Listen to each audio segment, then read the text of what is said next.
উৎকল মানে উড়িষ্যা। এখানে দেবীর নাভি পড়েছিল। দেবীর নাম বিমলা। ভৈরব হলেন জগন্নাথ। কিন্তু ভারতচন্দ্র রায়গুণাকর তা মানতে চাননি। তিনি বলেছেন, উৎকলে পড়িল নাভি, মোক্ষ যাহা সেবী, জয় নামে ভৈরব, বিজয়া নামে দেবী। শিবচরিতের সঙ্গে ভারতচন্দ্রের বর্ণনায় মিল আছে। সেখানে উৎকলে নাভিদেশ পড়ে হয়েছে দেবীর সৃষ্টি। তার নাম বিজয়া এবং ভৈরবের নাম জয়। মুকুন্দরাম বলেছেন, দক্ষিণ চরণ খসে পড়িল যে জাজপুরে, তার নাম হইল বিরজা।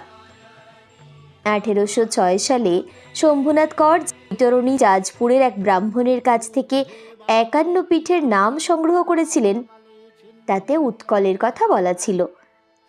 এভাবে উৎকলে বিরজা দেবী মানিক্যং চন্দ্রকৌটিল্যে